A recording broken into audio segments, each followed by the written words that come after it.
ومن كل شيء خلقنا زوجين لعلكم تذكرون ففروا إلى الله إني لكم منه نذير مبين ولا تجعلوا مع الله إلها آخر إني لكم منه نذير مبين كذلك ما أتى الذين من قبلهم من رسول إلا قالوا ساحر أو مجنون أتواصوا به بل هم قوم طاغون فتول عنهم فما أنت بملوم وذكر فإن الذكرى تنفع المؤمنين وما خلقت الجن والإنس إلا ليعبدون ما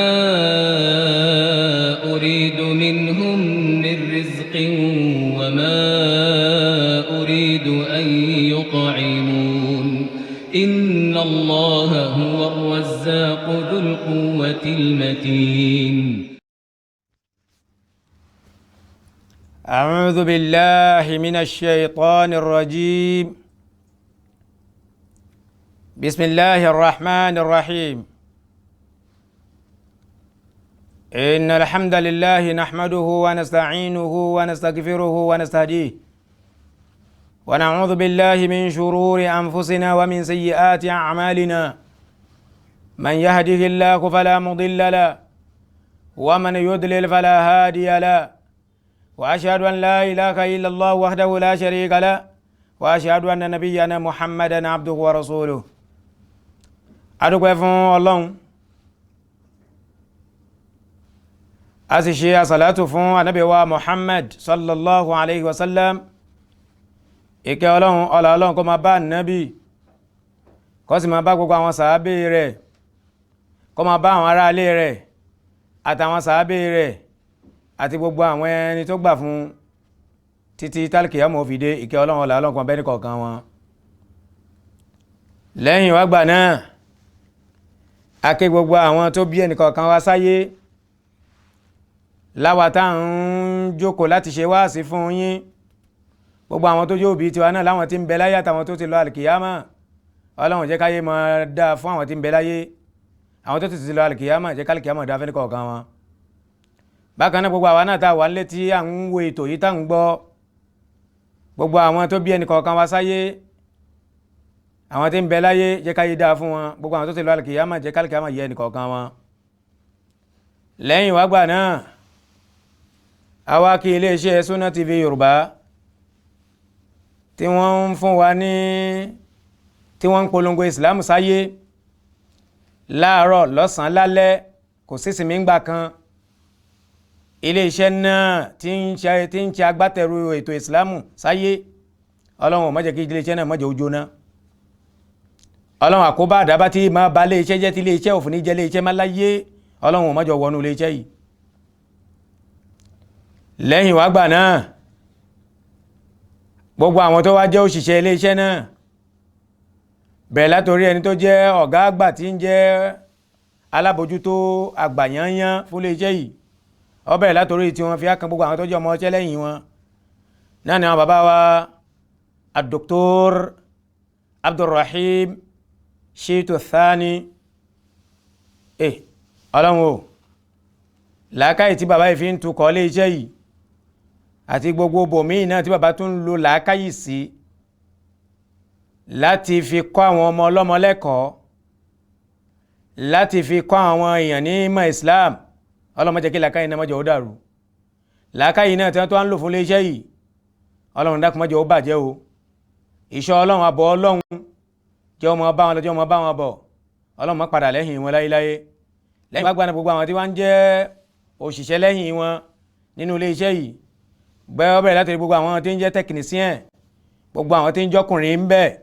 ọlọ́run ò má jẹ́ kí wọ́n ṣe iṣẹ́ o iṣẹ́ ọlọ́run ni wọ́n ń ṣe láyé yìí ọlọ́run má jẹ́ kí ilé tiwọn àtọ̀nà tiwọn náà má jẹ́ ó dàrú má jẹ́ ó bàjẹ́ àkóbá àdábá má jẹ́ ó kàn wọ́n àárẹ̀ tí máa gbé ní dèsílé téèyàn ò fi ní wábi iṣẹ́ mọ́ ọlọ́run dákun jẹ́ kẹ́ni kọ̀ọ̀kan wọn la hawla wala quwwata illa billah bá a ṣe ládùúrà fáwọn ọkùnrin bẹ́ẹ̀ ni la ṣe ládùúrà fáwọn tó jẹ́ obìnrin nínú ilé iṣẹ́ yìí ọlọ́run ò má jẹ́ kí wọ́n náà dà ọ́nù láéláé lẹ́yìn wá gbà náà a wá kí àwọn tí wá ń dáwó iṣẹ́ àwọn tí ń dáwó owó túlùtúlù owó tó já sí pé àwọn tí ń ná nìkan náà ló lè sọ pé iye báyìí làwọn ń ná lóṣù iye báyìí làwọn ń ná lọ́dún ọlọ́run o gbogbo àwọn bàbá wa Sefu Sakari kọ́ ṣe tí wọ́n múlé iṣẹ́ yìí lọ́wọ́ pẹ̀lú owó ọlọ́run o má jẹ́ kí wọ́n fi ọlá pìtàn láyé wọn wọ́n ti ń lówó lénìí ayé ti mọ̀ wọ́n pẹ̀lú owó iṣẹ́ ọlọ́run tí wọ́n ń ṣe yìí náà mọ̀ wọ́n pẹ̀lú owó ọlọ́run ò má jẹ́ káyé fi òṣì fi dá wọn mọ̀ nígbẹ̀yìn o la ilaha illallah àlàáfíà ara wọn ọlọ́run má jẹ́ ó di fíyàfíyà má ṣe wọ́n lẹ́ni tí à ń gbé káàkiri tọrọ àlàáfíà fún má ṣe wọ́n lẹ́ni tí à ń gbé káàkiri fi tọrọ àlàáfíà fún àtàlàáfíà àti ẹ̀mí gígùn àtàrísìkì tí wọ́n fi jíṣẹ́ ọlọ́run ọba pẹ́ ọlọ́run dákun ṣe bá yọ̀ǹda rẹ̀ fẹ́ ní kọ̀ọ̀kan wọn o la hawla wala quwwata illa billah lẹ́yìn wá gbà náà gbogbo iléeṣẹ́ Islam tí ń jẹ́ ilé kéwú tí ń bẹ ní gòmẹ́rin ayé ọlọ́run ìlọsíwájú jẹ́ ọmọ bá gbogbo ilé kéwú o ìlọsíwájú jẹ́ ọmọ bá gbogbo ilé kéwú ó bẹ̀rẹ̀ látorí markazi tìlú Sakété fi akárí gbogbo tí ń jẹ́ ilé kéwú nílùú Benin àti gbogbo tí ń jẹ́ ilé kéwú ní gòmẹ́rin ayé ọlọ́run ìtẹ̀síwájú ìlọsíwájú ọlọ́run dákun jẹ́ ọmọ bẹ́ẹ̀ ní kọ̀ọ̀kan wọn bẹ́ẹ̀ la hawla wala quwwata illa billahi al-aliyyil azim tó lẹ́yìn wá gbà náà tọ́píkì tí wọ́n ní ká yànnàná rẹ̀ fúnra wa lónìí náà ni awailul muslimin níjọ́ tí ànábì gbé dáwà dé tọ́lọ́run rán ànábì níṣẹ́ sáyé ìgbéra ànábì tọ́lọ́run sọ fún pé yá ayyuhal mudaththir èrè ànábì kum fa anzir dìde kó bẹ̀rẹ̀ sí ní polongo ìsìlámù kárí ayé dìde kó bẹ̀rẹ̀ sí jíṣẹ́ ọlọ́run níjọ́ tánàbì tí àyà yìí ti sọ̀kalẹ̀ tánàbì gba àyà yìí ànábì wá bẹ̀rẹ̀ sí jíṣẹ́ yìí ó bẹ̀rẹ̀ pẹ̀lú dáwàtú sirriya ó bẹ̀rẹ̀ ní dáwà náà ní dáwà abẹ́nú tí kìí ṣe dáwà gbangba nígbà tánàbí bẹ̀rẹ̀ dáwà yìí lẹ́yìn ìgbà tí àyà tí mo kà yìí nígbà tí àyà yìí sọ̀kalẹ̀ fánàbí ànábì bẹ̀rẹ̀ dáwà bánàbí ṣe ń ṣe dáwà yìí jẹ́ẹ́jẹ́ tí ò ṣe ní gbangba tó jẹ́ sí pé ń wọlé tó àwọn èèyàn jẹ́ẹ́jẹ́ ni awailul muslimin fi hazihi dáwà àwọn èèyàn pọ̀ láwọn èèyàn tó gba dáwà náà tí wọ́n gba ìpè yìí wọlé tí àwọn náà di mùsùlùmí lábẹ́ ànábì wa Muhammad sallallahu alaihi wasallam àwọn tó kọ́kọ́ wá gba ìsìlámù yìí wọ́n pọ̀ dáadáa nínú àwọn tó gba ìsìlámù yìí Abubakar jẹ́ kan bẹ́ẹ̀ nínú ọkùnrin nínú àwọn obìnrin Hadija jẹ́ kan bẹ́ẹ̀ òun lálákọ̀ọ́kọ́ Abubakar jẹ́ lákọ̀ọ́kọ́ nínú àwọn àgbàlagbà nínú àwọn ọ̀dọ́ Ali òun lálákọ̀ọ́kọ́ wọn nínú àwọn ẹrú Zaid ó jẹ́ alákọ̀ọ́kọ́ wọn lẹ́yìn wá gbà náà àwọn èèyàn tó wọ́n gba ìsìlámù lọ́bẹ̀ wọ́n gba ìsìlámù lọ́bẹ̀ wọ́n gba ìsìlámù lọ́bẹ̀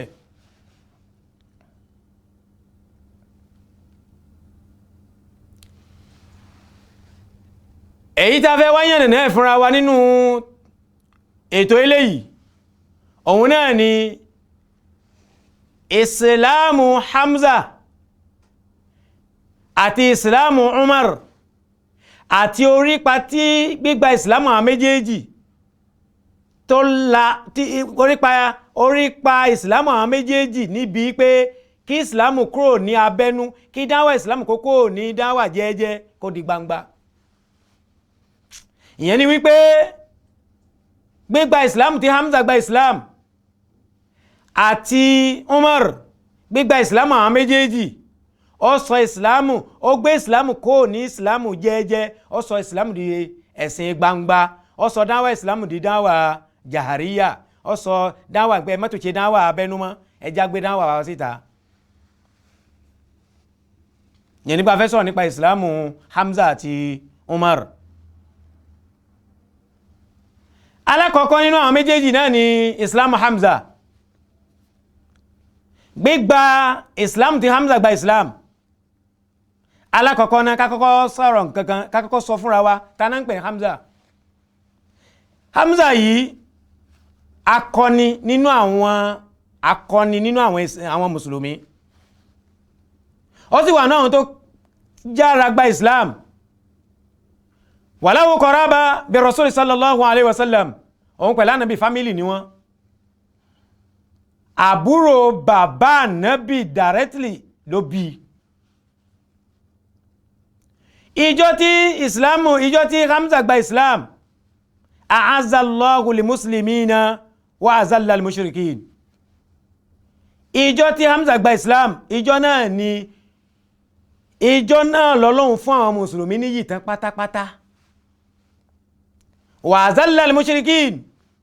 gbogbo àwọn tí ń ṣẹ̀sìn míì kí Islam tó dé ìjọ náà dé ẹni àbùkù.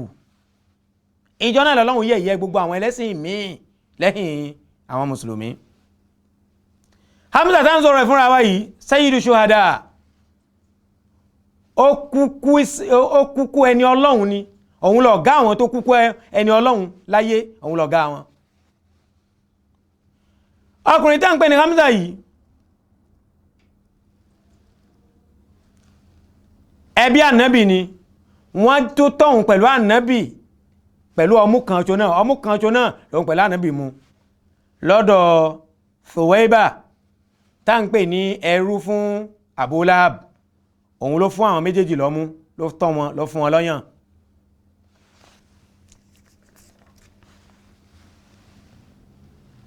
nísìn a wá bẹ̀rẹ̀ ọ̀rọ̀ nípa rẹ̀. ṣe rẹ́ni tá ń pè ní Hamza yìí mo sọ fúnra wa pé èèyàn ni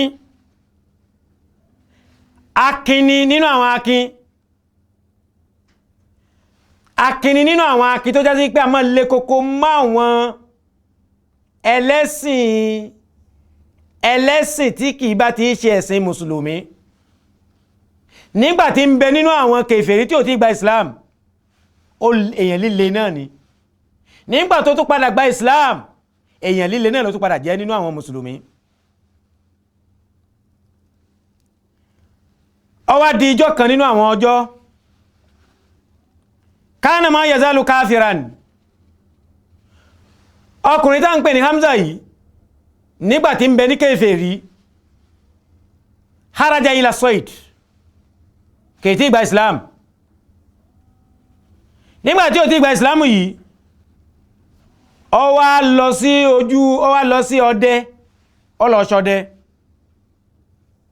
mo rò pé ọlọ́dẹ ni ó wá lọ́njọ́ kan.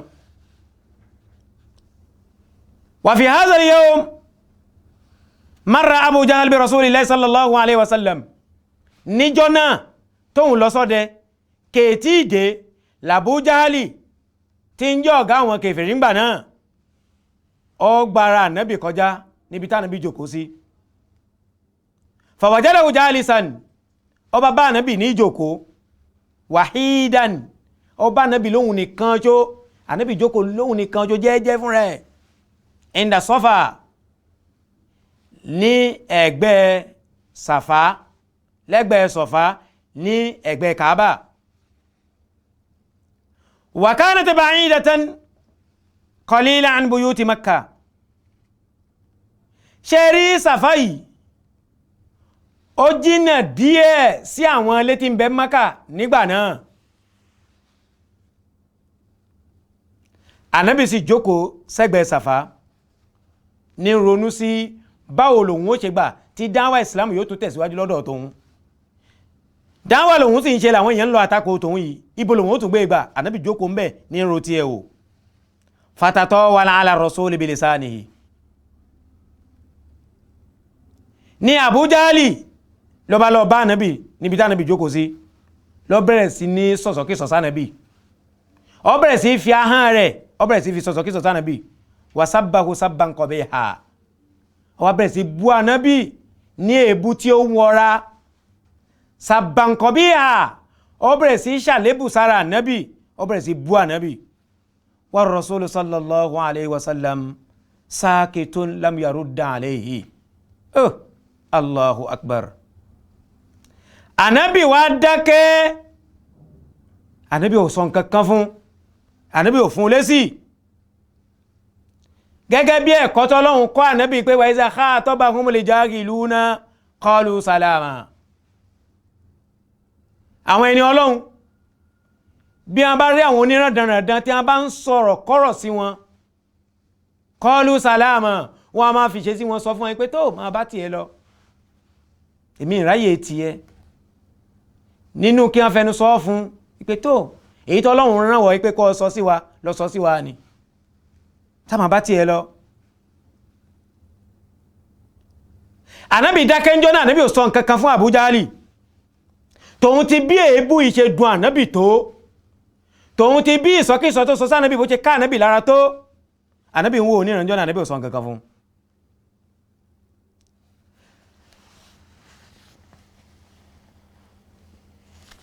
walam yazidi hilmu rasul sallallahu alaihi wasallam ila jahala sùúrù tánàbí ṣe ń jọ náà tánàbí fi ń wo Abu Jahali níran sùúrù yìí kò ṣe nǹkan kan lára Abu Jahali ju wípé in tún sọ ọ́ di aláìmọ̀ sí lọ ó ti jẹ́ Abu Jahali fúnra ẹ̀ tẹ́lẹ̀ sùúrù tánàbí tún á ṣe ń jọ tí ń bú ànábì ó tún padà sọ ọ́ di aláìmọ̀ sórí aláìmọ̀ arákùnrin yìí ahaza hajaran Abu Jahali ó gbé òkúta ń jọ náà nígbà tó bú ànábì tó rí pé ànábì ò sọ̀rọ̀ àìdáhùn ànábì ń jọ náà ó tún ká lára dídákẹ́ tí ànábì dákẹ́ tí ń wò níran jọ náà ó tún wọ̀ ọ́ lára lọ́ba wá gbé òkúta wàrọ̀máhù ọba wá sọ òkúta lu ànábì fi ra'asi rasuli sallallahu alaihi wasallam nígbà tí ó ju òkúta yìí ọba orí ànábì la ilaha illallah fasalati dima min ra'si ẹ̀jẹ̀ bá bẹ̀rẹ̀ sí tú lórí ànábì pù ẹ̀jẹ̀ bẹ̀rẹ̀ sí tú lórí ànábì sì dákẹ́ ń wo níran Allahu akbar Allahu akbar fazaba Abu Jahal farahan bi amali inú Abu Jahal bá dùn ọba kó ń bẹ́ẹ̀ ló bẹ̀rẹ̀ sí bá ìdùnnú lọ lé pẹ̀lú iṣẹ́ burúkú tó ṣe iṣẹ́ burúkú ló ṣe lára ànábì òun pè ní jẹ́ ẹ̀rẹ́jọ́ nípa òun rí iṣẹ́ fún ànábì òun ṣe fún ọmọkùnrin yìí wazanna annahu lam yara wahad ìwọ́n rò yí pé ẹnìkankan ò rí òun lakinna Allaha allazi la yaghfal wala yanam ṣùgbọ́n ọlọ́run ọba tó já sí wípé kì í gbàgbé nǹkan ọlọ́run ọba tó já sí wípé kì í sùn lahu tadbirun ajib ìjọ tọ́lọ́run bá ṣe tán àti ṣe nǹkan kan ìmọ̀ gba ọ̀nà àrà fi ṣe nǹkan náà ni faqad sakhkhara Allahu lahu mawlatan li Abdillahi ibn Jad'an bóhun ṣe ṣiṣẹ́ ìlóhun nìkan ṣo tó rò wípé nìkan òróhun tí ń fi ìdùnnú fi lọ lẹ́njọ́ náà tínú ẹ̀ ń dùn ìpóhun ti blẹ́sí ànábì òun wà mọ̀ yìí pé arábìnrin kan ń bẹ ní àdúgbò ibi tó ti ṣe ṣùtáfà nábì ńjọ́ náà tá ń pe arábìnrin náà ń jẹ́ ẹrú tí ń bẹ lábẹ́ Abdullahi ọmọ Jad'an níjọ́ náà tí Abu Jahali ń blẹ́sí ànábì tí ń ju òkòlù ànábì arábìnrin náà ilé tiẹ̀ ò jìnnà sí sàfà ibi tánábì jòkó sí ńjọ́ náà arábìnrin yìí ráàtì máa dára bayna rasúlì wà bayna Abi Jahal orí gbogbo sẹ́ni tó paṣẹ lára ànábì àti Abu Jahali ńjọ́ náà orí bí Abu Jahali ṣe ń ju kò lu ànábì bó ṣe fọ́ orí ànábì ńjọ́ náà orí gbogbo ẹ̀ bí Abu Jahali ṣe fi ìdùnnú kó ń bẹ́ẹ̀ tí ń bá dùnnú lọ orí gbogbo ẹ̀ falamma ata Hamza nígbàtí Hamza tó lọ oko ọdẹ tí ń jẹ́ àbúrò bàbá ànábì Hamza ń jẹ́ àbúrò fún bàbá ànábì, bàbá kan náà ló bí bàbá ànábì pẹ̀lú Hamza nígbàtí Hamza ń ti oko ọdẹ dé. waqafat al-jariyatu taqussu alayhi al-haditha, òun ló dá Hamza dúró. arábìnrin tó rí ìgbà tí Abu Jahli ń ṣàìdá fún ànábì, arábìnrin yìí ó dá Hamza dúró.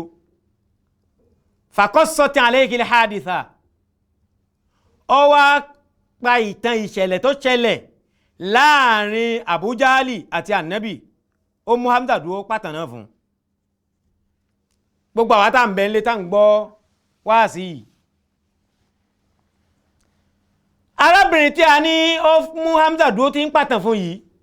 kìí ṣe mùsùlùmí o, ẹrú ni, kèfèrí lárábìnrin náà, hiya káfìrà, kèfèrí lòun fún rẹ̀. ó tún wá jẹ́ ẹrú lábẹ́ kèfèrí tí ń jẹ́ Jadian. Jadian lọ̀gá rẹ̀ ń jẹ́, Jadian yìí náà kèfèrí lòun náà, ẹrú tí ń bẹ lábẹ́ ó tún jẹ́ kèfèrí. Hamza tí arábìnrin yìí tún fẹ́ pa ìtàn tó ṣẹlẹ̀ láàrin Abu Jahli àti ànábì fún, òun náà tún jẹ́ kèfèrí. ajá sí pé gbogbo àwọn mẹ́rẹ̀ẹ̀rin náà kèfèrí ni. ẹ dákun, kí ló kan arábìnrin yìí fún, kí ló kan arábìnrin yìí pé kó tó sọ pé òun fẹ́ pa ìtàn tó ṣẹlẹ̀ látọ̀dọ̀ kèfèrí sí ànábì, kó tún gbé ọ̀rọ̀ yìí kó tún fẹ́ pa á nítàn fún Hamza tó jẹ́ kèfèrí, tó sì mọ̀ yí pé Hamza yìí fámílì ànábì ni, tó yẹ kó tún gbé àṣírí kèfèrí kó tún tún fún kèfèrí tó jẹ́ fámílì ànábì, tó sì mọ̀ yí pé ẹni tó ń pè tí di mùsùlùmí. ajásí wípé Ọlọ́run lo arábìnrin yìí, ó lò ó ní ọmọ ogun tọ́lọ́run fẹ́ lò fi ṣe nǹkan kan fún Islam. wa ma ya'lamu junuda rabbika illa hu. gbogbo àwa aláàfáà la kà nínú Suratul Mudaththir tọ́lọ́run sọ wípé bọ́lọ́run bá ṣe tán àti jà ń bì kan, bọ́lọ́run bá ṣe tán àti dára kan ń bì kan, kò ní sọ̀kalẹ̀ wá ṣe nǹkan náà o, àwọn ọmọ ogun kan ni ó lò síbẹ̀. ẹnìkan ò sì mọ iye ọmọ ogun tọ́lọ́run ọba máa ń lò láyé. Ọlọ́run ọba nìkan tí ó náà ló mọ ẹni tí máa ń lò lọ́mọ ogun, tó bá fẹ́ lò wọ́n síbì kan Ọlọ́run náà ló mọ ẹni tí máa ń lò. arábìnrin yìí kèfèrí ni, òun ló wá padà pa ìtàn náà, ló pa fún Hamza. àmúgbà tó fẹ́ pa ìtàn náà ń sọ fún yí pé ìrẹ Hamza, ń sọ fún pé ya Aba Ammara, nítorí pé Hamza ó bí ọmọ kẹta ń pè ní Ammara,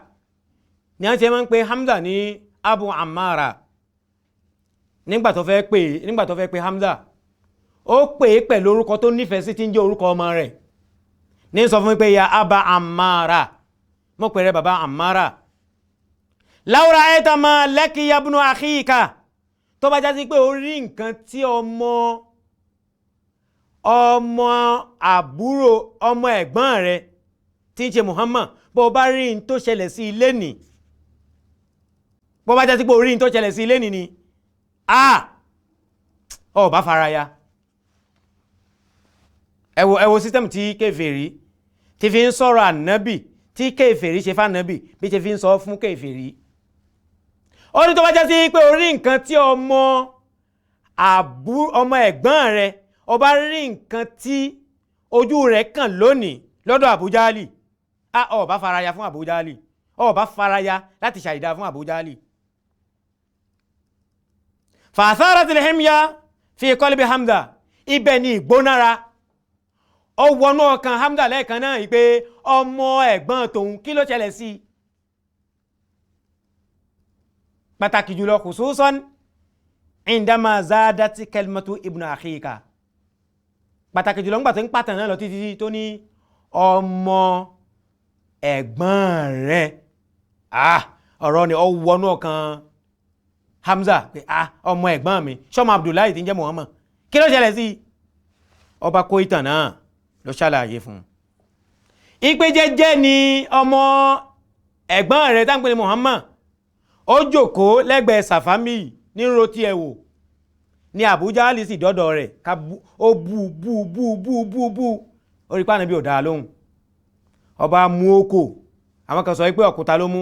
àwọn kan sọ pé idà àwọn kan ní kọ́ọ̀sù ni àwọn kan ní idà ni gẹ́gẹ́ bí ìtàn ṣe gbé wá àmọ́ sá gbé nǹkan kan ṣá ọ̀là mórí ànábì.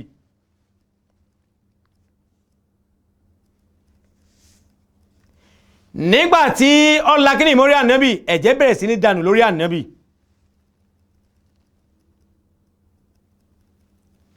nígbàtí Hamza tó gbọ́ ìtàn yìí tó gbọ́ tó ṣẹlẹ̀ sí ànábì summa nsarafa anhu summa nsarafa nígbà tó gbọ́ lẹ́ẹ̀kan náà ọba kó lọ́dọ̀ arábìnrin yìí fa'amida ila nadi Quraysh inda al-Kaaba ní Hamza ọba bẹ̀rẹ̀ sí sáré lẹ́ẹ̀kan náà ó lọ sí assembly ibi tá lè pè ní kíje ibi tí wọ́n ti ń kójọ sí tí wọ́n ti máa ń sọ̀rọ̀ táwọn ọ̀dọ́ àbí àwọn àgbàlagbà tí wọ́n máa ń kójọ sí tí wọ́n fi máa ń ṣe fàájì. Hamza bá sáré lọ bẹ̀ fajalasa ma'ahum nígbà tó débẹ̀ ó jókòó pẹ̀lú wọn kètí lo ìṣẹ́jú bíi mélòó kan bí Hamza bó ṣe dìde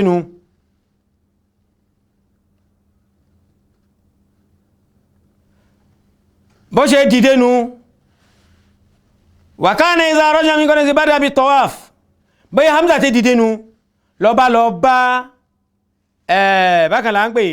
Abu Jahl gẹ́gẹ́ báwa náà ti ṣe mọ̀ yí pé Hamza àázìfátà fi Quraysh nínú àwọn abiyì àwọn Qurayshi ni Hamza ó jẹ́ kan láàrin wọn.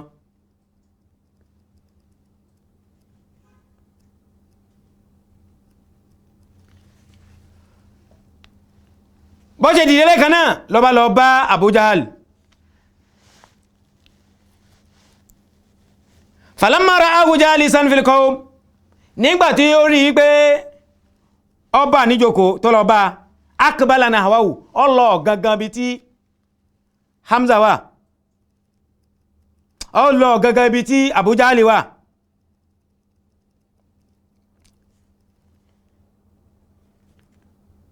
lòun náà bá náà padà fàdọ̀rábàhù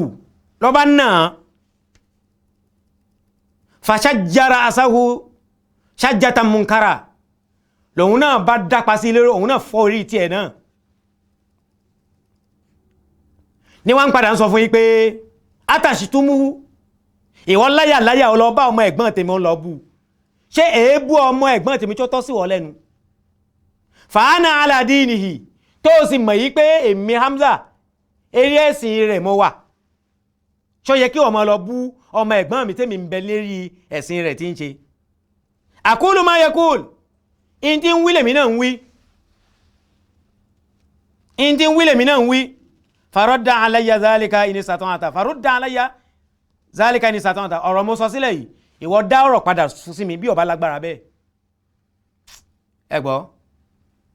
dá ọ̀rọ̀ padà fún mi tí ó bá lágbára bẹ́ẹ̀ bó ṣe sọ fún jọ́nà nù gbogbo ẹ̀yin jàmáà tí ẹ̀ ń bẹ ńlé tẹ́ ń wò mí ẹ dákun ẹjẹ́ adátọ́ mi díẹ̀ bàbá ti padà dé a wá tẹ̀síwájú díẹ̀ nínú ìtàn Hamza a wá padà wọnú ìtàn Oumar a wá sọ orípa tí Islam àwọn méjèèjì tí ó tó lápa lára kábẹ̀rẹ̀ sí ṣe dáwà gbangba tí dáwà gbangba tó fi di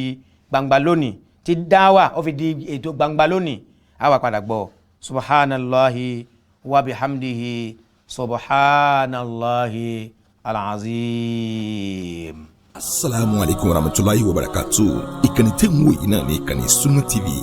níbi tí àwọn onímọ̀ ti ń tẹ̀ ìmọ́lẹ̀ sórí ẹ̀sìn Islam látọ̀rọ̀ Sunna TV ìmọ́lẹ̀ nínú Sunna Nabi Muhammad sallallahu alayhi wa sallam ní gbogbo ìgbà ní kẹ́ ẹ máa wò wá tí ẹ sì máa rí ẹ̀kọ́ ẹ̀sìn kọ́ lórí ìkànnì yìí náà ni o òun ló múlẹ̀ rẹ̀kẹ̀tẹ̀ yàtọ̀ yìí gbogbo mùsùlùmí lọ́kùnrin àti lóbìnrin ẹ jẹ́ ká máa wo Sunna TV ẹ jẹ́ àwọn ọmọ wa náà máa wo Sunna TV kí wọ́n lè bá ní ìmọ̀ tó péye nípa Sunna ìkànnì tó ń tànmọ́lẹ̀ sínú ẹ̀sìn ni Sunna TV Yorùbá ẹ máa wò wá ní gbogbo ìgbà kẹ́sì máa kọ́ ẹ̀kọ́ tó péye nípa Sunna.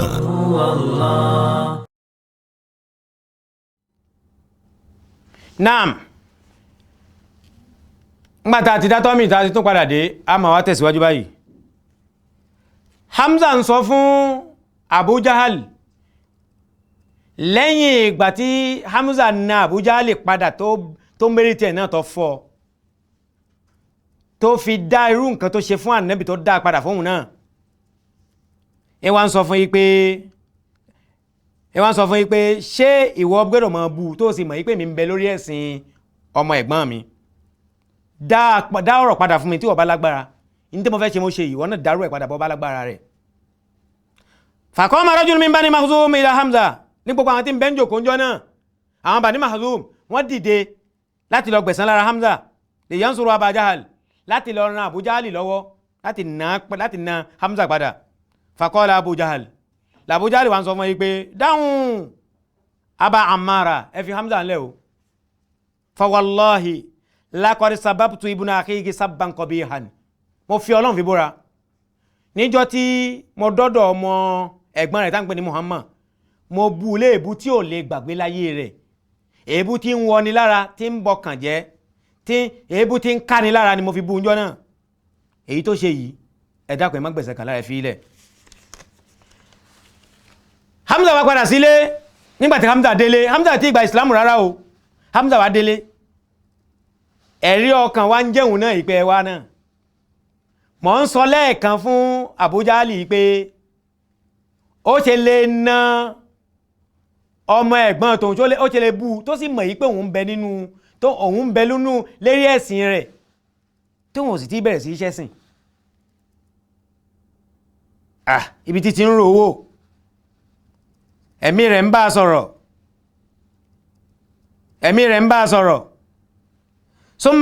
ثم التمس رضي الله عنه التوفيق والرشد من الله. níbi tí ẹ̀mí rẹ̀ ti ń bá sọ̀rọ̀ lòun náà ti àwọn òkú tó ó wá kú kò ń gẹ́ látọ̀dọ̀ Ọlọ́run báyìí o tóun ó fi di mùsùlùmí. òun ti gbégbésẹ̀ ní gbangba, òun ò sì tí ì di mùsùlùmí. ó wá kú kò ń gẹ́ Ọlọ́run báyìí tí ó gbéhùn lọ fi ṣe kò ń gẹ́ bọ́n wọ́n ṣe gbà tó wọ́n fi gba Islam. Fakọ́l, ibẹ̀ ni Hamza fúnra ẹ̀ tí wá ń ṣe àdúrà ìpé Allahumma in kana rushdan, tó bá já sí pé tí mo ṣe yìí, lílù tí mo lu Abu Jahali padà tí mo fọ́ orí tí ẹ̀ náà, tó bá já sí pé ìmọ̀nà ló tọ́ sí mi, faj'al tasdiqahu fi qalbi, ìmọ̀nà náà bá ń jù sínú ọkàn mi. Wa illa, tó bá já sí pé ìmọ̀nà kò tí ìtọ́ sí mi, faj'al li mimma waqa'tu fihi makhraja, in tí mo lọ ṣe yìí ọ̀nà àbáyọ tí màá fi làámì, bá mi wá ọ̀nà àbáyọ. ẹ̀wọ̀n tó ṣe ládùúà, ohun tó bá já sí pé in tóhun ṣe yìí, tó bá já sí pé òun ló ṣe sábà bí ìmọ̀nà fóhun, kọ́lọ́hun gbé nǹkan náà kó jù sínú ọkàn tóhun. tó bá já sí pé kò ní jẹ́ sábà bí ìmọ̀nà fóhun, òun ti dá wàhálà ńlẹ̀ báyìí, ọ̀nà àbáyọ níbi wàhálà yìí kọ́lọ̀n bá wọn là á tó wọn fi kóra tó wọn yọkọ́ ń bẹ̀. Fàbátà bìlẹ̀ ilé, ó wá sùn lóru jọ náà. Oòrùn tó sùn jọ náà kò súnrù rẹ̀ rí. Ròyíròyí sábà ìndàárò sọ́tún ìndàárò sótì títí ilẹ̀ fi mọ́. Nígbàtí ilẹ̀ mọ́,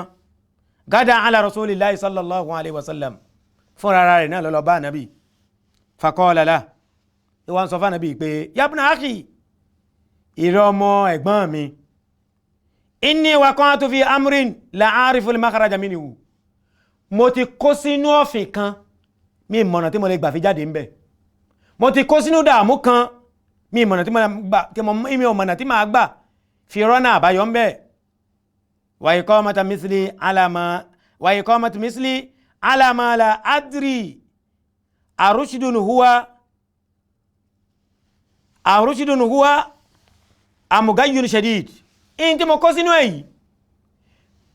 bí kìíní náà fẹ́ jẹ́ ìmọ̀nà fún mi ní o, mi ò mọ̀. Bó sì fẹ́ jẹ́ ànù fún mi ní, mi ò mọ̀. Ó sọ bẹ́ẹ̀. Fa aqbala alayhi rasulullahi sallallahu alaihi wasallam, Ànábì bá dojú kọ. Fa haddathahu bi hadithihi allazi yuniru al-qulub. Ànábì wá bá sọ̀rọ̀ pẹ̀lú ọ̀rọ̀ tí ẹ̀ tí máa sọ, tí máa tàn mọ́lẹ̀ sínú ọkàn ẹ̀dá. Ànábì bá sọ ọjọ́ náà. wayatma'innu nufus àwọn ọ̀rọ̀ tí máa ń fi ẹ̀mí lọ́kàn balẹ̀ Ànábì bá sọ́njọ́ náà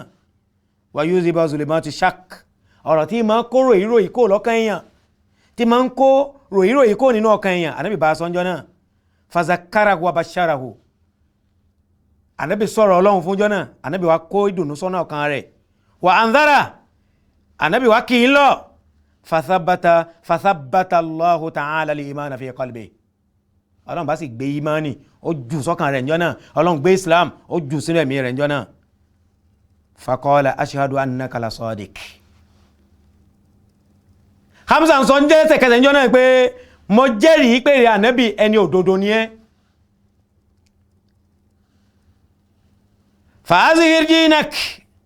ya ibn akhi wọ́n sọ lẹ́kan náà pé ìrẹ ọmọ ẹ̀gbọ́n mi ìrẹ Muhammad fẹ̀sìn rẹ̀ hàn látẹnu èní má ṣe ẹ̀sìn rẹ̀ níbò nkẹlẹ́ mọ́ azhir dinaka ya ibn akhi ìrẹ ọmọ ẹ̀gbọ́n mi fẹ̀sìn rẹ̀ ní gbangba èyí ṣe tó fẹ́ ṣẹ̀sìn tó jẹ́ kẹ́lẹ́kẹ́lẹ́ ló ń ṣe èyí ṣe tó fẹ́ máa pe àwọn èèyàn tó jẹ́ pé kẹ́lẹ́kẹ́lẹ́ ló ń lọ bá wọn ló ń ṣe kọ́kọ́ fún wọn ló fi ń bá wọn sọ̀rọ̀ Ọlọ́run fa wallahi ma uhibbu anna li ma azaltuhu sama wa ala dini ala dini al-awwal látẹnu ẹni torí ẹ̀sìn mi àkọ́kọ́ tí mo wà lórí ẹni mo dàánù látẹnu ẹni ẹ̀sìn tí mo ń ṣe kó tó di ẹni tí mo ń wáwájú rẹ̀ Ànábì yìí ẹ̀sìn náà kò jẹ́sìn mọ́ lọ́dọ̀ mi wasura rasul sallallahu alaihi wasallam bi islami ammihi Hamza inú Ànábì dùn jọ náà ayyama surur inú Ànábì dùn tayọ àlànjọ́ náà sí gbígba ìsìlámù tí Hamza gba ìsìlámù jọ náà wa arafati Quraysh anna Rasulullah sallallahu alaihi wasallam qad azza ìjọ náà làwọn kèfèrí wọ́n mọ̀ pé Ànábì ó dẹni abiyì lẹ́ni wà mutana'a ó dẹni tí a tún lè ṣàìdá fún mọ́ wa anna Hamzata sayamuna'uhu ó mọ̀ pé gbogbo àìdá táwọn bá sọ pé àwọn fẹ́ máa ṣe fún Ànábì látẹnu ẹni Hamza yóò máa kọ̀ fún àwọn bí Hamza ti gba ìsìlámù nù. lẹ́yìn ìjọ kẹta tí Hamza gba ìsìlámù èèyàn ńlá kan tó gba ìsìlámù nínú àwọn kèfèrí tá ń pè ní Oumar ìsìlámù Oumar yìí òun gba ìsìlámù tiẹ̀ ọ̀nà tó gbà tó fi gbà òun rèé Oumar jáde ńlẹ́njọ́ kan gádọ́bánà ala Rasulillahi sallallahu alaihi wasallam lẹ́ni tí ń bínú sànàbí ó wá lọ pàdé falakiyahu rajulun min bani Zuhra arákùnrin kan nínú àwọn bani Zuhra nínú àwọn ẹbí Zuhra ó pàdé Oumar lọ́nà lòun wá ń sọ fún yí pé aina turidu ya Oumar ìrẹ̀ Oumar bó ló ń lọ orí Oumar wá ń sọ fún yí pé uridu an aqtula Muhammadan bí mo ṣe jáde létí mo ń lọ yìí mo fẹ́ lọ pa Ànábì ni mo fẹ́ lọ pa ọmọ tí wọ́n ń pè ní Muhammad mo fẹ́ pa faqala la taqtulu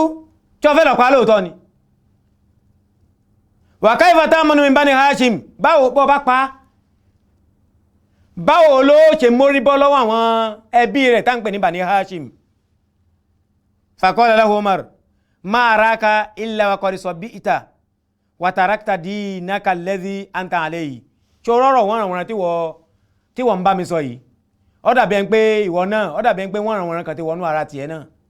ó dàbí ẹni pé ìwọ náà ti fi ẹ̀sìn tí wọ́n bí wọ́n náà sínú ẹ̀ tí ń jẹ́ sí òrìṣà ó dàbí ẹni pé ó ti fẹ̀sìn náà ńlẹ̀ pẹ̀lú ọ̀rọ̀ burúkú tó ń bí òun tó ń béèrè lọ́dọ̀ tóun yìí èèyàn ń sọ̀sọ́kísọ láàrin ìlú tí ń sọ pé ẹ̀sìn tuntun kan dé káwọn èèyàn wá ṣe ẹ̀sìn òun sì lóun fẹ́ lọ pa ló tún béèrè kú béèrè lọ́dọ̀ tóun àbí ìwọ náà ti lọ́jọ́ yìn rẹ̀ ní èè qala lahu Zuhri lárákùnrin yìí bá ń sọ fún Umar yìí pé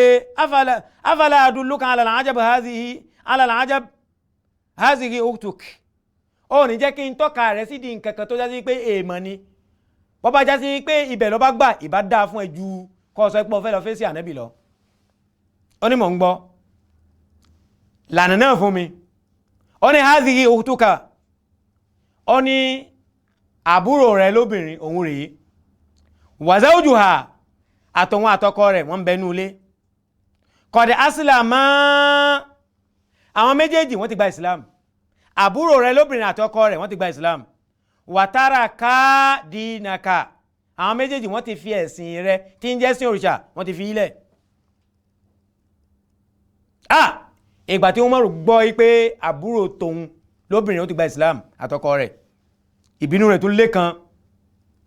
Wa mada ila bayti ukhtihi Fatima, ló bá gbọ̀nà ilé àbúrò rẹ̀ tá ń pè ní Fatima àti ọkọ rẹ̀. Fadakhala alayhima, ó bá wọlé sáwọn méjèèjì. Fa iza indahuma Khabbab ibn al-Arat, ọ̀kan bẹ pẹ̀lú àwọn méjèèjì ńjọ́ náà nínú àwọn sàábé tá ń pè ní Khabbab ọmọ Arat. Khabbab òun bẹ pẹ̀lú Fatima tí ń jẹ́ àbúrò Umar ńjọ́ náà àti ọkọ rẹ̀. Kí ni Khabbab ń ṣe lọ́dọ̀ àwọn méjèèjì? Yu'allimuha ayatin min al-Qur'an. Khabbab ń kọ́ Fatima tí ń jẹ́ àbúrò Umar ńjọ́ náà àti ọkọ rẹ̀ ń kọ́ ní al-Qur'an ńjọ́ náà ni. Súrà tí ń kọ́ ńjọ́ náà ń kọ́ aláwọn àyà kan nínú Súratu Taha. Falamma ahassa bi Khabbab, nígbàtí Khabbabu tí ń jẹ́ àfáà tí ń lọ kọ́ Fatima ní al-Qur'ani, tí ń lọ kọ́ àbúrò Umaru ní al-Qur'ani, nígbà tó fura mọ̀ pé Umaru ti dẹnu ọ̀nà dakhilan, tó mọ̀ pé Umaru ti wọlé, ikhtafa fi zawiyati min al-bayt, ó sá pamọ́ sí igun kan nínú igun mẹ́rin nínú ilé náà, ó sá pamọ́ síbẹ̀, ó fara choko. Wa sami'a Umar sawta qira'at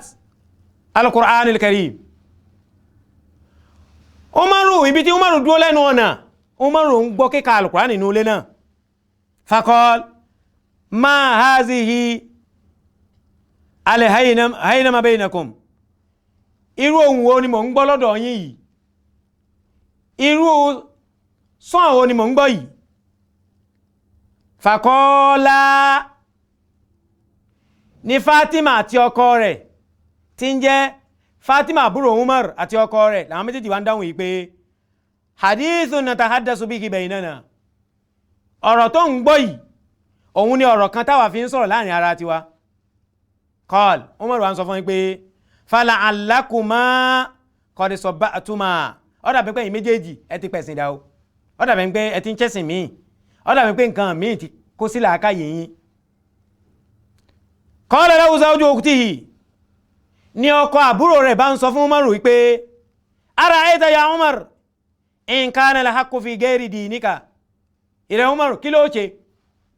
tó bá jásí pé òdodo kò sínú ẹ̀sìn rẹ tí ń jẹ́ sí òrìṣà, kò sínú ẹ̀sìn rẹ nínú ẹ̀sìn tí wọ́n bí ẹ sí, òdodo ò sí ń bẹ, tó bá jásí pé bòmí lẹ̀sìn ni òdodo bá ń bẹ, kí ló ṣe? Fa inda zalika qama Umar alayhi, wọ́n nígbà tí Umar gbọ́ bẹ́ẹ̀, Umar bá dìde sí fadarabahu darban shadida. Umar bá ṣí gbákẹ́, ó ṣí fọ́tí fún ọkọ àǹtí rẹ̀, darban shadida, ó lù prop, ó lù bẹ́ẹ̀ ṣe ń lúyàn. Faja'at zawjatuhu litahjizahu anhu, ìyàwó rẹ̀ tí ń jẹ́ àbúrò Fatima ó bá dìde láti wá gba ọkọ rẹ̀ lọ́wọ́ Umar. Fadarabaha fi wajhiha, ó bá gbá òun náà létí. Hatta adimaha, etí tó gbá òun ẹ̀jẹ̀ bẹ̀rẹ̀ sí dànù lára tiẹ̀ náà. Faqalat, ní àbúrò rẹ̀ lóbìnrin tí wọ́n gbá létí ẹ wá ń sọ fún Umaru pé in kana al-haqqu fi ghairi dinika ya Umar, in tó ń torí ẹlù wáyìí lóòótọ́ àwa ti gba Islam, àti ṣe Islam tí ẹni kò ti bí débẹ̀ o. Èyí tá a fẹ́ bí ẹni pé tó bá já sí pé òdodo táwọn wá kiri táwọn torí ẹ̀ fi ṣẹ̀sìn yìí, tó bá já sí pé òdodo kò sínú ẹ̀sìn tá a ti ń ṣe bọ̀ látàìmọye ọdún, tó já sí pé ẹ̀sìn tuntun tí wọ́n gbé dé nísìn tí ń ṣe Ìsìlámù inú ẹ̀ ní òdodo ń bẹ, kí ló ṣe? Ni Umaru, èyí tí Umaru ó fi dá lóhùn, ó ní ashhadu an la ilaha illallah wa anna Muhammadan rasulullah.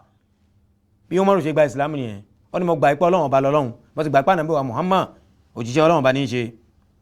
falamma ra'a Umaru dam fi wajhi ukhtihi nígbà tí Umaru rí ẹ̀jẹ̀ ní ojú àǹtí rẹ̀ taraja'a ó kó sínú ra rẹ̀ lẹ́ẹ̀kan náà ó bẹ̀rẹ̀ sí ṣàbámọ̀ wà nadima ó bẹ̀rẹ̀ sí ṣàbámọ̀ ala ma jara minhu ó bẹ̀rẹ̀ sí ṣàbámọ̀ lórí nǹkan tí ó tọwọ́ rẹ̀ jáde wa zahara ala wajhihi bashairul huda lẹ́sẹ̀kẹsẹ̀ wọ́n bẹ̀rẹ̀ sí rí àmì ìmọ̀nà wọ́n bẹ̀rẹ̀ sí rí lára rẹ̀ lẹ́ẹ̀kan náà fakọ́l ni Umar bá ń sọ pé i'tuni shay'an min hadha al-Qur'an i'tuni shay'an min hadha al-kitab tíra tẹ́ mú lọ́wọ́ yìí ẹ yọ abala kan fún mi nínú ẹ̀ ẹ yọ fẹ́yì kan fún mi nínú ẹ̀ anzuru ilayhi kémi náà nájú wò kí n wo nǹkan tán kọ sínú ẹ̀ wa kana Umaru yakra Umaru sì jẹ́ nìkan tí máa ka tó mọ̀ nǹkan kà qalat lahu ukhtuhu èyí tí àǹtí rẹ̀ yìí Fatima tí ìbá fi yọ Kùránì yìí fún in sọ fúnlẹ̀ kan náà pé anta najis bọ̀dá mi àbábúrò mi ẹlẹ́gbìn ni ẹ́ ó sí ní ẹni tó mọ́ tí ó rí tẹ́wà hadha al-kitab la yamassuhu illa tahir ẹnìkan ò lè fọwọ́ kàn àfẹ́ tó bá mọ́ fakum fatatahhar bọ́ bá mọ̀ ìpọ̀ fẹ́ gba ìwé yìí lọ́wọ́ wa dìde kó lọ wọ iléwẹ̀ kó wẹ̀wẹ̀ jánábà fakọ́mọ́ fatatahhar Umaru bá dìde ló bá lọ ṣe mara lóòótọ́ ọlọ́wẹ̀ fa akhadha ma ma'ahuma min al-Qur'an ọba gbọ́n tó wà lọ́wọ́ wọn ní al-Qur'an ìjọ náà lọ́gbà summa qara'a ìgbà tí Umaru fi gba Qur'an yìí lọ́dọ̀ wọn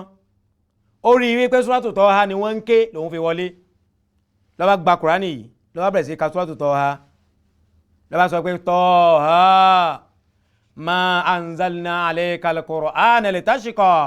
illa tazkiratan liman yakhsha tanzilan mimman khalaqa al-arda was-samawati al-ula ar-rahman 'ala al-'arshi istawa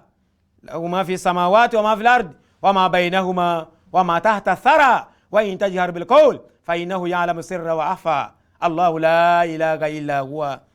bó ṣe bẹ̀rẹ̀ sí ka Suratu Taha lọ́nu nígbà tó kà ní wọ́n ń sọ báyìí pé ma ahla hadha al-kalam kí ló fi dùn tó ọ̀rọ̀ yìí láyé nínú gbogbo ọ̀rọ̀ láyé èmi rí nǹkan kan tó dùn tó tírà tí mò ń kà yìí falamma sami'ahu Habbab àfáà tí ń lọ kọ́ àǹtí rẹ̀ ní Kùránì àtọkọ àfáà tí wọ́n gbà tí ń kọ́ wọn lálùkùránì tí ń jẹ́ Habbab nígbà tó gbọ́ tí Umaru bẹ̀rẹ̀ sí ka Suratu Taha haraja ilayhi ibi tó ń lúgọ sí nígunlé ló bá jáde faqala lahu ló bá Umar ní wọ́n sọ fún pé abshir ya Umar ìrẹ́ Umar mo kí ẹ kú oríire fa inni sami'tu Rasulallahi sallallahu alaihi wasallam yaqulu yawm al-khamis ìjọ alamisi tó kọjá yìí mo ń bẹ lọ́dọ̀ ànábì tí ànábì ń ṣe àdúrà kan àdúrà náà òun rèé kẹ́tíkọ́ gbọ́ ànábì ń sọ ńjọ́ náà níjọ́ Hamisi tó kọjá yìí pé Allahumma a'izzal islam bi ahadi ar-rajulayni ilayk ọlọ́run o bá wa sọ ìsìlámù di ẹ̀sìn abiyì pẹ̀lú ọ̀kan nínú àwọn arákùnrin méjèèjì tí mo fẹ́ dárúkọ fún rẹ̀ ọlọ́run ọba yìí Umar ọmọ Hatab àbí Amr ọmọ Hisham ọ̀kan nínú àwọn méjèèjì ọlọ́run o jẹ́ kí wọ́n gba islam kó o fi sọ islam di ẹ̀sìn abiyì ìjọ alamisi tó kọjá yìí lànàbì ń ṣe àdúrà yìí a sì mọ̀ wípé ànábì ò ní ṣàdúrà kádùá náà máa gbà làwa ń kẹ́tí làwa ń wò wípé ta lọ́lọ́run fẹ́ lò nínú ẹ̀yìn Umaru méjèèjì ṣé Umaru ọmọ Hatab lọ́lọ́run fẹ́ lò ní àbí Amr ọmọ Hisham bó o ṣe wá gba islam tó bẹ̀rẹ̀ sí ka alukurani yìí mo kí ẹ kú oríire pé ìwọ lọ́lọ́run bá nífẹ̀ẹ́ sí jù nínú ẹ̀yin Umaru méjèèjì ajá sí pé ìwọ Umaru ọmọ Hatab ìwọ lọ́lọ́run bá nífẹ̀ẹ́ sí jù nínú ẹ̀yin Umaru méjèèjì tí ànábì ń tọrọ pé kọ́lọ́n fi fún Islam nìyí. fàǹtọ́lọ́kọ́ Umaru mi sáàtì nígbà tí Umaru tó ka alukurani yìí lẹ́ẹ̀kan náà ọba dìde kó ń bẹ̀ yatasa'alu an Rasulillahi sallallahu alayhi wa sallam ló bẹ̀rẹ̀ sí ní béèrè ìpé bọ́lá ànábì wà ayna huwa ìbọ̀lá ànábì wà ayna rasulullah sallallahu alaihi wasallam ibo ló jíṣẹ́ Ọlọ́run bá wà falamma alima bi fi daril arqam nígbà tí ó fi mọ̀ ipe ànábì ń bẹ ní ibi tí ànábì kó àwọn mùsùlùmí tí wọ́n ti ogójì àwọn wọn ni wọ́n ti ogójì lọ́jọ́ náà tí wọ́n wà nínú ilé kan nínú kòròtì kan pẹ̀lú ànábì ibi tí ànábì kó àwọn sàábé jọ sí ńjọ́ náà ni à ń pè ní daril arqam ibn al arqam. Oumar ọba lọ ẹnu ọ̀nà náà ọba tọrọ pé kan fún òun ní yọ̀ǹda fàdáhàlà aléhì ọba wọlé tó ànábì ìjọ náà wà máa rasulillahi sallallahu alaihi wasallam ashabuhu àwọn sàábé bí 40 wọ́n wà pẹ̀lú ànábì ìjọ náà nulé náà wàhálà délẹ̀ ìjọ náà àwọn mùsùlùmí tó wà pẹ̀lú ànábì ìjọ náà kìtì kí ló dé wọ́n ní Umaru dé o gbogbo wọn náà sì mọ̀ pé Umaru alágbára àwọn kèfèrí ni bí Umaru ṣe wọlé tó ànábì wà a'lana islamahu bí Umaru bó ṣe kéde ìjọ náà ní ẹ̀fọ́ ànábì pé ashhadu an la ilaha illallah wa ashhadu annaka rasulullah ìrẹ́ ànábì wọ́n gbà pé òjíṣẹ́ Ọlọ́run bá ní ẹ́ tó níjọ́ kẹta Hamza gba Islam ó díjọ́ kẹta ní Umaru gba Islam làwọn méjèèjì Hamza sì ń bẹ́m̀bí tí Umaru gba Islam ńjọ́ náà làwọn méjèèjì náà bá jáde ńjọ́ náà ní wọ́n tó sáfú làwọn mùsùlùmí wọ́n tó sẹ́yìn wọn Hamza ó wà nú sáfú ó wà wájú sáfú kan Umar ń bẹnu sáfú kan ní wọ́n fi jáde lọ mọ́sálásí ńjọ́ náà làwọn kèfèrí bá jáde náà wò pé àwọn mùsùlùmí náà dá lágbára lónìí sábà yìí pé àwọn Umaru àti Hamza àwọn méjèèjì gba Islam wọ́n di mùsùlùmí bí àwọn mùsùlùmí ṣe di alágbára láti jọ náà nù wọ́n wá ń sọ ọjọ́ náà Umaru wá ń sọ ọjọ́ náà pé nahanu alala haq àwa là ń bẹ lórí òdodo yẹjá gbé ẹ̀sìn wa jáde ká má tún ṣe níbò nkẹlẹ́ mọ́ bí Islam bó ṣe di ẹ̀sìn gbangba bí dáwà bó ṣe di dáwà gbangba látijọ́ náà títí fi dò nínú. Islam ó kò ní bòńkẹ́lẹ́ ó dẹ̀sìn tí gbogbo ayé mọ̀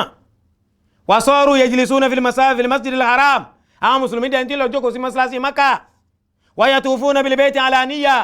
wọ́n dẹ̀ ń tó bẹ̀rẹ̀ sí ṣe tàwáfù gbangba tí gbogbo ayé ń rí wọn mimma adda ila shu'uri Qurayshi bil haiba wal ka'aba